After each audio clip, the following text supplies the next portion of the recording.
Hello everyone, a very warm welcome you all. So today we are going to cover another section of TGT Natural Science. इससे पहले हमने 15 question तक कर लिए थे. हम यहाँ से 51 क्वेश्चन से स्टार्ट करेंगे. 51 से स्टार्ट करते हैं और ये काफ़ी अमेजिंग क्वेश्चन है. क्यों? अभी ये देखिए.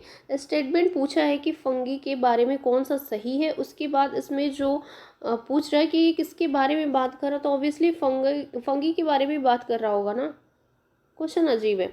फिर इसमें पूछा these are heterotrophic eukaryotic organism an example of this kingdom is mushroom, तो ऑब्वियसली फंगी होगा. नेक्स्ट क्वेश्चन आपसे पूछ रहा है इसमें से कौन सा एग्जांपल है वीक बेस का, बताइए ज़रा. तो अमोनियम हाइड्रोक्साइड या rubidium hydroxide, barium hydroxide, caesium hydroxide, तो ये सारे मेटल के हैं. और ये जो है ये आपका नॉन मेटल का है जो कि है अमोनियम हाइड्रोक्साइड, जो कि वीक बेस होता है. क्वेश्चन आपसे पूछ रहा है कि जो फ्लैग्रा डिजीज़ है वो किसकी डिफिशेंसी की वजह से होता है, तो ये नियासिन की डिफिशेंसी की वजह से होता है. अच्छा, ये एक्चुअली नियासिन है क्या? तो विटामिन B3 को हम नियासिन कहते हैं. सिम्टम्स की बात करें कि एक्चुअली इसमें दिक्कत क्या हो जाती है, तो स्किन जो है उसमें इन्फ्लामेशन हो जाता है, डायरिया होने लगती है, डिमेंशिया या सोर्स इन द माउथ यानी मुंह में छाले पड़ना. तो प्लेग्रा में ये सारी दिक्कतें होती हैं और जो कि डिजीज़ काज होता है विटामिन B3 नियासिन की वजह से. नेक्स्ट जो पूछ रहे हैं, throw metal have high melting point but which of the following metal have very low melting point. इनमें से जो है वो सबके पास हाई मेल्टिंग पॉइंट होती है, बट आपको पता होना चाहिए कि गैलियम जो होता है वो क्या होता है, वो उसकी जो मेल्टिंग पॉइंट होती है वो बहुत लो होती है. क्वेश्चन आपसे ये पूछ रहा है कि बताइए इनमें से वाटर सॉल्युबल विटामिन कौन सा होता है या विटामिन कौन सा है, तो ऑप्शन सी जो है वो करेक्ट है. विटामिन बी जो होता है वो वाटर सॉल्युबल होता है. ए देखिए इसमें ऑयल वगैरह पाया जाता है तो ये बिल्कुल सॉल्युबल नहीं होता. डी भी सॉल्युबल नहीं होता, इसमें भी फैट हो गया, ऑयल हो गया, फिश ऑयल हो गया, कॉड ऑयल हो गया, मिल्क हो गया, तो ये सारी चीज़ें वाटर सॉल्युबल नहीं होती हैं. विटामिन के भी जो है वो वाटर सॉल्युबल नहीं होता है, ये लिपिड या फैट सॉल्युबल होते हैं. बट विटामिन बी जो है ये फल और सब्जियों में ज़्यादातर पाया जाता है जो कि कैसा होता है, वाटर सॉल्युबल. एक चीज़ और रिवाइज कर लीजिए, जैसे विटामिन ए की वजह से जो डिफिशेंसी होती है वो ब्लाइंडनेस होती है. उसके बाद विटामिन B1 की वजह से जो होती है वेरी वेरी, सी की वजह से स्कर्बी, ई जो होता है न्यूरोलॉजिकल इम्बैलेंस होने लगता है, और विटामिन के की वजह से आप सभी को पता है ब्लड क्लॉटिंग जो है वो कम हो जाती है. नेक्स्ट आपसे पूछा है कि इनमें से कौन सा ऐसा है जो रॉ मटेरियल नहीं है मैन्युफैक्चरिंग ऑफ सीमेंट का. तो लाइम स्टोन यूज़ करते हैं, जिप्सम भी यूज़ करते हैं, क्ले भी यूज़ करते हैं, बट कैल्शियम ऑक्सीक्लोराइड ये यूज़ हम नहीं करते हैं.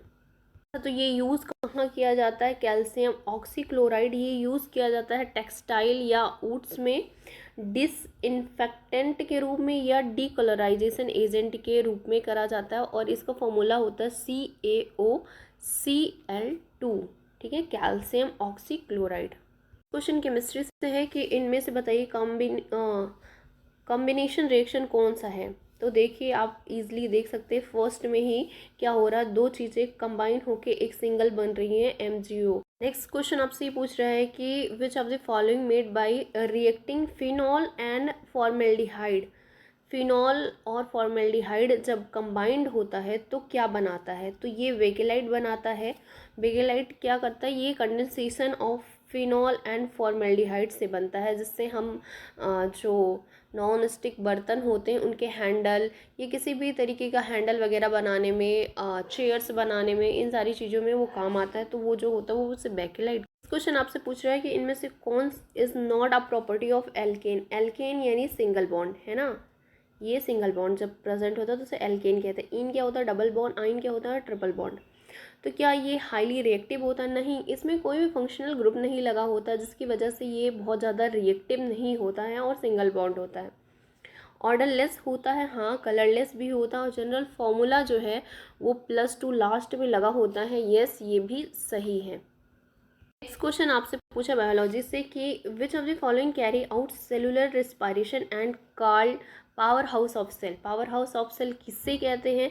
क्या वो राइबोसोम एंड माइटोकॉन्ड्रिया दोनों को कहते हैं? नहीं, सिर्फ माइटोकॉन्ड्रिया को हम क्या कहते हैं, power house of the cell. ATP का फॉर्मेशन करता है, इसमें क्रैब साइकिल चलती है. क्वेश्चन आपसे पूछ रहा है कि जो मायोपिया है ये किस काज ड्यू टू वाई। तो excess curvature of eye lens, eye lens का जो कर्वेचर होता है वो बढ़ जाता है, या एलोंगेशन ऑफ आईबॉल, या आईबॉल का जो साइज है वो भी बड़ा हो जाता है। तो दोनों ही वजह हो सकते हैं। तो ऑप्शन कौन सा सही है? ऑप्शन डी, आइदर वन और टू, इनमें से कोई भी वजह हो सकती है। अच्छा, ये होता क्या है? मायोपिया को हम क्या कहते हैं? नियर साइटनेस बोलते हैं। जिसमें होता क्या है, इसमें अगर कोई चीज़ दूर पे रखा है तो वो हमें नहीं दिखाई देती, पास की चीज़ें क्लियरली दिखाई देंगी बट दूर की चीज़ें क्लियरली नहीं दिखाई देती। क्यों? क्योंकि होता क्या है, आईबॉल का जो है साइज वो बढ़ जाता है, इलोंगेट हो जाता है। इमेज फॉर्मेशन जो है वो फ्रंट ऑफ रेटिना पहले ही हो जाता है। इसकी वजह से हमें क्या, कौन सा लेंस यूज़ करा जाता है इसके लिए, इसको करेक्ट करने के लिए? तो हम कनकेव लेंस का यूज़ करते हैं ताकि वो इमेज को थोड़ा दूर बना सके। नेक्स्ट क्वेश्चन आपसे पूछ रहा है कि where are reflex arc formed in our body. हमारी बॉडी में रिफ्लेक्स आर्क कहाँ पे फॉर्म होता है? क्या स्पाइनल कॉर्ड में, हार्ट में, ब्रेन में, या लीवर में? तो ये स्पाइनल कॉर्ड में फॉर्म होता है। अच्छा, ये होता क्या है? तो ये एक रिफ्लेक्स होता है। जैसे आपने बहुत हॉट या बहुत कोल्ड कोई भी ऑब्जेक्ट टच कर दिया तो तुरंत आप इंस्टेंट आप हटा लेते हैं। तो ये जो होता है, ये न्यूरॉन जो होते हैं वो तुरंत सिग्नल ब्रेन को ना भेज के स्पाइनल कॉर्ड से ही वो न्यूरॉन को ट्रांसमिट कर देते हैं और वो रिफ्लेक्स के रूप में आपको दिखाई देता है। क्वेश्चन आपसे पूछ रहा है which of the following phenomena convert nitrogen into oxide of nitrogen. Oxide में कौन कन्वर्ट करता है? क्या लाइटनिंग, क्या रेनिंग की वजह, स्नोइंग, या ग्रीन हाउस इफेक्ट? तो लाइटनिंग की वजह से होता है। ऑक्सीजन में एटमॉस्फेयर में ऑलरेडी ऑक्सीजन प्रेजेंट होता है और नाइट्रोजन भी प्रेजेंट होता है, बस उसको रिएक्शन की ज़रूरत होती है जो कि लाइटनिंग करवाता है, और रिएक्शन होता है नाइट्रोजन के बहुत सारे ऑक्साइड्स बनकर तैयार हो जाते हैं।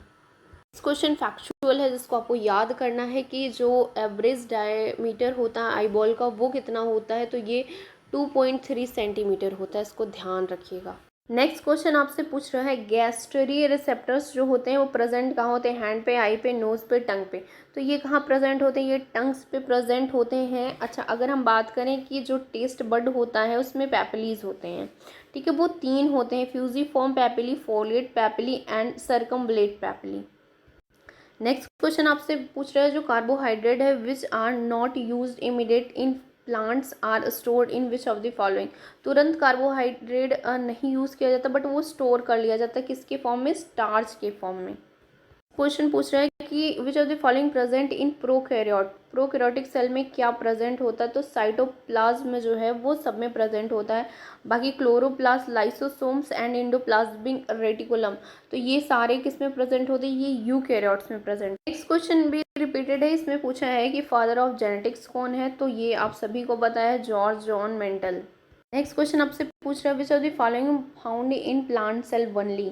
क्या साइटोसोम सिर्फ प्लांट्स में पाया जाता है, ग्रेन्यूल्स या वैक्यूल्स या प्लास्टिड? तो प्लास्टिड जो होता है वो सिर्फ प्लांट में पाया जाता है, जिसके अंदर आप क्लोरोप्लास्ट, क्रोमोप्लास्ट, ल्यूकोप्लास्ट ये सारी चीज़ें देखते हैं, तो ये सिर्फ प्लांट में पाया जाता है, ऑप्शन डी। इस क्वेश्चन आपसे पूछ रहा है which of the following known as malarial parasite. Malaria का पैरासाइट कौन है? तो प्लाज्मोडियम जो है वो मलेरियल पैरासाइट है। इस क्वेश्चन आपसे पूछ रहा है which of the following part of living organism preferentially observe UV rays and its high energy break the chemical bond within these molecules। as UV rays को कौन ऑब्जर्व कर लेता है और केमिकल बॉन्ड्स उसके टूट जाते हैं मॉलिक्यूल्स में?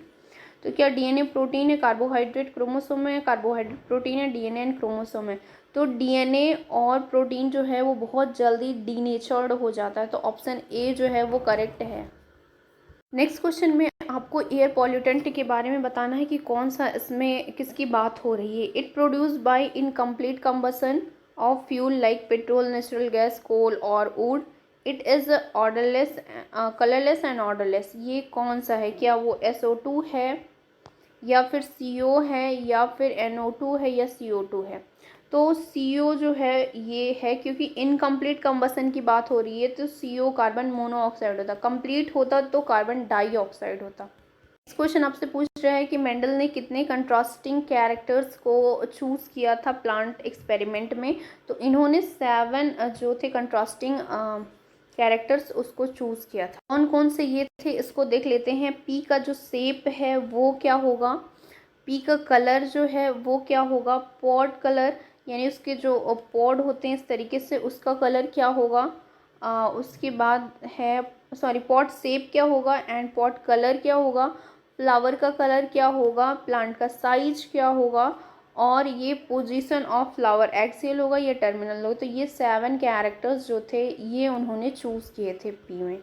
नेक्स्ट क्वेश्चन आपसे पूछ रहा है मेनी इनवर्टिब्रेट लाइक प्लेनेरिया हो गया and some vertebrate like lizard place lost body part, किस किस प्रोसेस से वो अपने लॉस्ट बॉडी पार्ट को फिर से रिप्लेस करते हैं। तो रीजनरेशन जो होता है इनमें क्या होता है, रीजनरेशन की पावर होती है, अपने ऑर्गन्स को फिर से ये रीग्रो करवा सकते हैं। आपने बहुत बार देखा होगा कि जो लिजर्ड होते हैं हमारे घरों में होते हैं, उनकी ये जो टेल होती है वो कट गई होती है, बाद में फिर से वो ग्रो कर जाती है। तो ऐसा कैसे होता है, तो उनके अंदर रीजनरेशन। क्वेश्चन आपसे पूछ रहा है कि लिस्मानिया पैरासाइट ऑफ प्रोटोजोआ। ठीक है, ये लिस्मानिया जो है ये पैरासिटिक प्रोटोजोआ है जो काज करता है कौन सा डिजीज। तो काला ज्वर जो है ये काज करता है लिस्मेनिया जो कि एक प्रोटो। नेक्स्ट क्वेश्चन आपसे पूछ रहा है biomagnification of the following can be lead to disturb calcium metabolism and ultimately thinning of egg cell of birds. तो ये इसमें पूछ रहा है कि बायोमैग्निफिकेशन किसका होता है जिसकी वजह से एग सेल्स जो होते हैं बर्ड्स के वो बहुत थिन हो जाते हैं। तो ये डीडीटी की वजह से होता है। डीडीटी क्या है, एक वीडीसाइड है जो हम यूज़ करते हैं खेतों में वीड्स को ख़त्म करने के लिए। आपने वेल्चर का नाम सुना होगा, तो वेल्चर धीरे धीरे ख़त्म होते जा रहे हैं। अच्छा, इसका कारण क्या है, ये डीडीटी है, क्योंकि जो पशुएं होती हैं वो उसको क्या करते हैं, खा लेती हैं, और वो जब उनका डेथ हो जाता था, आपको पता है वेल्चर क्या होते हैं, स्कैवेंजर्स होते, तो उसको खा लेते थे, जिसकी वजह से ये एक्यूमुलेशन ऑफ डीडीटी उनके बॉडी में बहुत ज़्यादा हो गया था, जिसकी वजह से उनका एग जो है वो उसमें बहुत थिनिंग आ गई थी और धीरे धीरे उनकी स्पीसीज जो है वो इंडिया में बहुत कम हो गई है। नेक्स्ट क्वेश्चन आपसे पूछ रहे हैं विच of the following statement. Question बहुत ही ज़्यादा इंपॉर्टेंट है, इसमें पूछा है कौन सा इसमें से करेक्ट है। 42 pair of spinal nerve emerge होते स्पाइनल कॉर्ड से, गलत है। 21 pair of spinal cord emerge होते हैं, ये भी रॉन्ग है। 12 pair of spinal pair of cranial nerve emerge from the brain, क्या 12 पेयर इमर्ज होते हैं ब्रेन से, बिल्कुल सही है, यानी 12 पेयर होते हैं। ऑप्शन नर्व्स कौन कौन से हैं 12 पेयर, तो पहला जो है ओलिफैक्ट्री है, दूसरा ऑप्टिक है, थर्ड जो है वो ऑक्लोमोटर है, फोर्थ है ट्राइकुलर है, ट्राइजेमियल, फिफ्थ एब्डेंस जो है एब्ड्यूसन जो है वो 6 है, फेसियल नर्व्स जो हैं वो 7th हैं, वेस्टिबुलोकोक्लर जो है वो 8th है, ग्लासोफेरेंजियल 9 है, 10 जो है वो आपका वेगस नर्व है, 11 एसेसरी नर्व है एंड 12 हाइपोजियल नर्व है, sorry hypoglossal nerve. Next question आपसे पूछ रहे हैं how many enzyme there are in pancreatic juice. Pancreatic juice में कितने एंजाइम्स होते हैं, तो ये 6 एंजाइम्स होते हैं। अब कौन कौन से हैं, trypsinogen, chymotrypsinogen, procarboxypeptidase, amylase, lipase, nucleases, and these are inactive enzyme found in pancreatic juice secreted by pancreas. Next question आपसे पूछ रहा है which of the following crop is the major crop for protein energy requirement. तो protein के लिए क्या mine's होता है, माइज में कार्बोहाइड्रेट होता है, वीट में भी कार्बोहाइड्रेट होता है, लिनसेट में भी कार्बोहाइड्रेट होता है, बट पीजन पी यानी कि मटर में आपका क्या होता है। Next question start from discipline 5 that in which crop pattern does the farmer get two crops simultaneously at one time within a short interval of time from the same field। तो इसे कहते हैं मिक्स्ड क्रॉपिंग। मिक्स्ड क्रॉपिंग में क्या होता है, 2 या 2 से अधिक क्रॉप हम सेम टाइम पे सेम पीस ऑफ लैंड पे लगा सकते हैं। नेक्स्ट क्वेश्चन पूछ रहा है Indian distribution through the ration system, ये इनिशिएट कब किया गया था, तो 1940। क्वेश्चन आपसे ये पूछ रहा है कि बताइए डेंसिटी ऑफ वाटर जो है वो 4 डिग्री सेल्सियस पे कितना होता है, तो ये होता है 1 ग्राम पर सेंटीमीटर क्यूब। इसे हम और क्या कहते हैं, इसे हम एब्सोल्यूट डेंसिटी के नाम से भी जानते हैं। जो कि वाटर की मैक्सिमम डेंसिटी होती है 4 डिग्री सेल्सियस पे। नेक्स्ट क्वेश्चन आपसे, how many different species do Indian cattles belong to? कितने डिफरेंट स्पीसीज हैं इंडियन कैटल्स में? तो ये मेनली दो होते हैं, एक होता काऊ, दूसरा होता बफेलो। नेक्स्ट क्वेश्चन पूछ रहा है कि जो कैरेट ग्रास है वो इंडिया में कहाँ से इंपोर्ट किया गया था, कैसे आ गया था? तो कैरेट ग्रास आपने देखा होगा, बहुत सारे ये बीट्स होते हैं, आपको रोड के किनारे कहीं भी मिल जाएंगे, खेतों में मिल जाएंगे, जिसे हम कैरेट ग्रास के नाम से भी जानते हैं। तो ये वीट फ्रॉम द यूएसए, ये वीट में था, उसमें कहीं पे ये कंटामिनेटेड था, और ये कहाँ से आया था? ये क्वेश्चन आपसे पूछ रहा है, for which of the following factor is variety improvement done?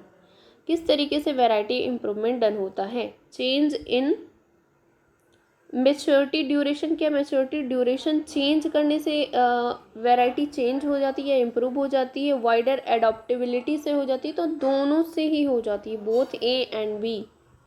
और कौन कौन से मेथड हैं वैरायटी को इम्प्रूव करने के लिए? High yielding, improved quality, biotic and abiotic resistance, change in maturity duration, wider adaptability, desirable organic character. तो ये सारे फैक्टर्स हैं जो वैरायटी ऑफ इम्प्रूवमेंट डन किया जा सकता है। तो नेक्स्ट क्वेश्चन आपसे पूछ रहा है, how many ways there for obtaining fish? Fish को कितने तरीके से ऑबिटेन कर सकते हैं? तो हम दो तरीके से ऑबिटेन कर सकते हैं। पहला, कैप्चर फिशिंग, मतलब हम नॉर्मल फिश को कैप्चर करते हैं नेचुरल रिसोर्सेज से, या कल्चर करते हैं। तो कल्चर हो गया या कैप्चर हो गया, दो तरीका है। इस क्वेश्चन है, जो ताजमहल है also a victim of pollution which had lead to same to suffer from marble cancer, इसे कहते हैं। तो ये किसकी वजह से हो रहा, who is responsible? So acid rain is responsible for that. Next question आपसे पूछ रहा है, which of the following nutrients is provided to plants by fertilizer? तो ये नाइट्रोजन हो गया, फॉस्फोरस हो गया, पोटेशियम हो गया, ये तीनों ही NPK, ये तीनों ही फर्टिलाइजर्स प्रोवाइड करते हैं प्लांट्स को। तो फर्स्ट 1 to 3। क्वेश्चन आपसे पूछो, which of the following process is separation of solid from liquid by allowing the former to settle down and pouring off later? आपसे पूछ रहा है, विच ऑफ द फॉलोइंग, ऐसा प्रोसेस कौन सा जिसमें separation of solid from liquid by allowing the former to settle down होने के बाद यानी उसे पोर ऑफ करने के बाद, ये कौन सा प्रोसेस है? तो इसे कहते हैं डिकेंटेशन। तो ऑप्शन सी जो है वो करेक्ट है। तो नेक्स्ट क्वेश्चन स्टार्ट होता है 91 से, जो कि टीचिंग मैथोलॉजी से पूछा गया क्वेश्चन है। इसमें फर्स्ट क्वेश्चन पूछा है कि को कैरिकुलम एक्टिविटी कौन सा इसमें से रिलेटेड नहीं है मोटर डेवलपमेंट से? मोटर यानी कि आपके हैंड को मोटर कहते हैं, ठीक है। तो क्लेइंग मॉडलिंग, क्या क्ले हम बनाते हैं हैंड से? यस, तो ये मोटर डेवलपमेंट है। किचन एंड फ्लावर गार्डनिंग, ये भी मोटर से ही रिलेटेड है। न्यूज़पेपर रीडिंग, क्या न्यूज़पेपर हाथ से ऐसा कुछ हो सकता? नहीं, तो ये ऑप्शन सी जो है वो रॉन्ग है, यानी वही राइट है, नॉट हमें बताना था। उसके बाद है बुक बाइंडिंग भी एक मोटर डेवलपमेंट की स्किल है।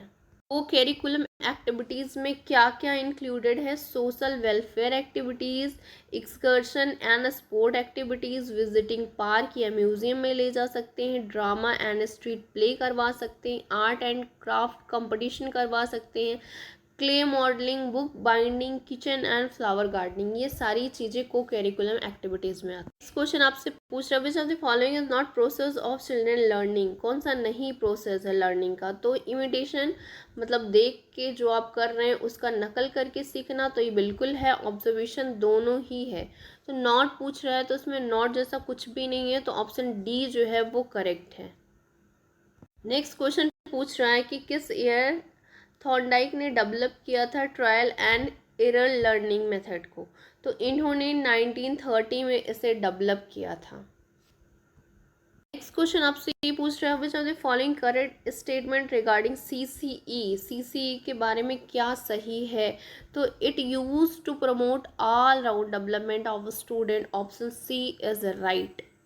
नेक्स्ट क्वेश्चन आपसे पूछा, which are the following chapter of right to education 2009 provide the duties of appropriate government, local authorities and parents. ये सारी चीज़ें किस चैप्टर में बताई गई हैं राइट टू एजुकेशन के?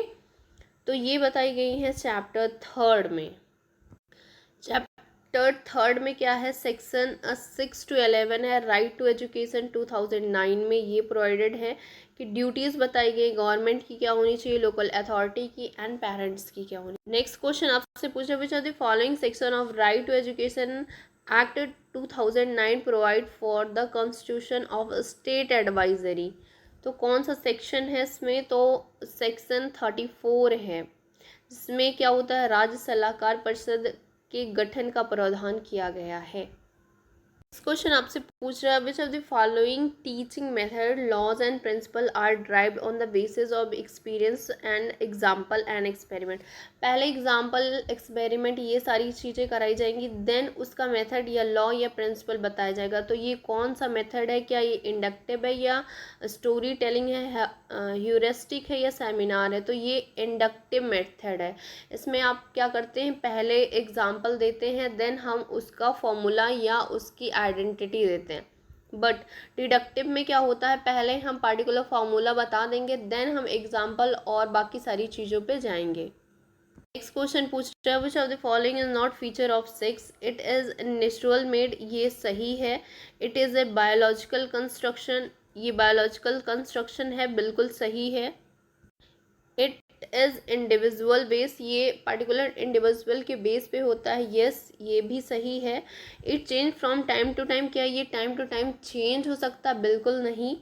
अगर मेल है तो मेल ही रहेंगे, फीमेल है तो फीमेल ही रहेंगे। सो ऑप्शन डी जो है वो। क्वेश्चन आपसे पूछ रहा है, eight which stage the children should be engaged in learning experience of science through familiar experience working with hand to design simple technological unit and models, um, designing and making a working model of windmill to lift weight, and continuing to learn more on environment and health through activity and surveys। इन सारी चीज़ों के base पे जो बच्चा learn कर रहा है वो किस स्टेज पे होगा?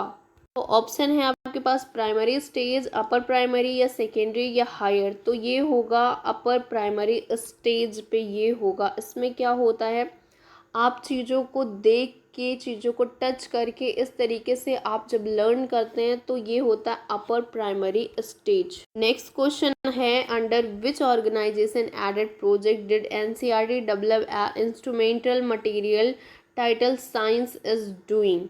तो ये यूनिसेफ के द्वारा ये ऐड किया गया है प्रोजेक्ट जो है एनसीईआरटी में। हमने ये भी कर लिया है कवर, ये आपका थर्ड पेपर था मींस 2021 का, जितने भी शिफ्ट थे उसका ये थर्ड पेपर था जो हमने कवर कर लिया। तो अब तक हमने 3 पेपर कर लिए हैं। नेक्स्ट हम फोर्थ देखेंगे, हम अबाउट 10 पेपर्स इस ईयर वाले सॉल्व करेंगे, 2021 वाले। उसके बाद हम देखने वाले हैं मैथ्स के, रीजनिंग के, देन हम स्टार्ट करेंगे। So hope you are enjoying the video and do like, share and subscribe and comment करके ज़रूर बताइए कि वीडियो कैसी लगी। Bye bye and take care.